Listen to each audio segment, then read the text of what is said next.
welcome back to BT. You saw Kyle flying over the westbound 401 near Bayview, and that's the first problem on the westbound 401. But we're also looking at another one on the westbound 401 west of Allen in the Express. We have the shoulder blocked off, and it's all because of a collision. Westbound 401 is heavy right now from approaching Avenue in the Express. I assume this is where Kyle is flying to right now, and looks like we may even have a right lane now blocked because some vehicles are trying to get over into the other lane here. So we'll watch this, but again, it's pretty jammed up approaching this issue. Outside of that, we are looking at a slow go over on the southbound 410. It's busy approaching Sandalwood down to about Queen, but not terrible just yet. Southbound 400 is busy through King Road, but otherwise moving very well down towards the 401. And the southbound 404 DVP combo, that is a busy drive from the 401 to about south of Lawrence, but also filling in through here, which is 16th Avenue. So that is a look at what we have going on for your drive. And now I'll send things over to Frankie for a look at the forecast. Morning. Hey, good morning. Thanks, Steph. What we're waking up to right now is some clouds. We're watching a system down to the south of us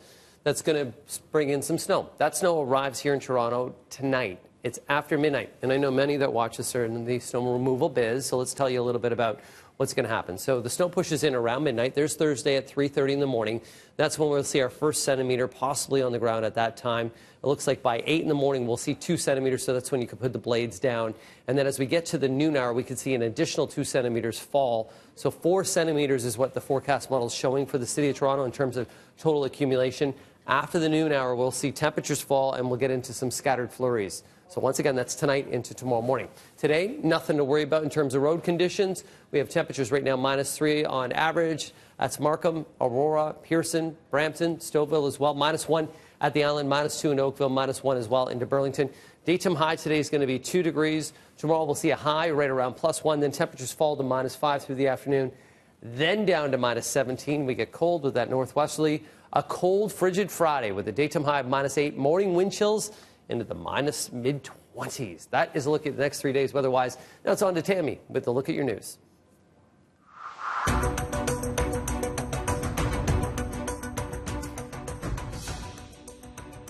And for the second straight day, children at public elementary schools here in Toronto will have no classes as their teachers walk off the job in their labor dispute with the government.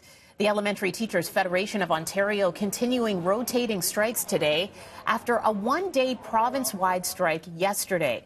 ETFO targeting 9 boards this morning, including Toronto and Niagara. Meanwhile, the union representing French language teachers and the government will be meeting today with a mediator ahead of that union's first province-wide strike tomorrow. The OSSTF also will be holding a partial one-day strike tomorrow. And then on Friday, ETFO will continue their rotating strikes, but no GTHA boards will be affected. You can check out a full list on our website, citynews.ca.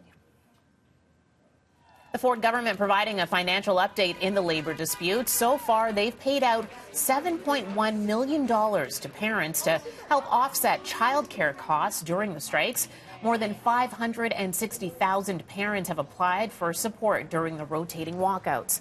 The credits from the province can provide parents up to $60 when a strike hits their board or school-based childcare centers. Meantime, as part of the ETFO walkout today, they'll be picketing at the Royal York Hotel from 11 this morning until about 2 o'clock this afternoon.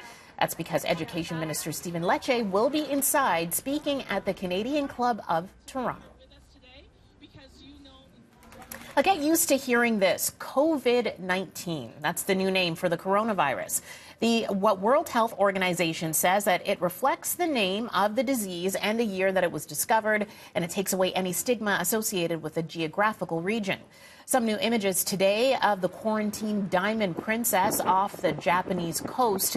There's 39 new cases confirmed aboard one of them today. A quarantined officer was working on the ship. They have also been confirmed to have the coronavirus.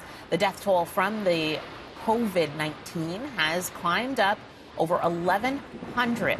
The bulk of them in China. 45,000 have fallen ill with the disease. 7 here in Canada, 4 reported in BC, and 3 here in Ontario. Other candidates feeling the burn last night in the New Hampshire Democratic primary. Senator Bernie Sanders claims a narrow victory.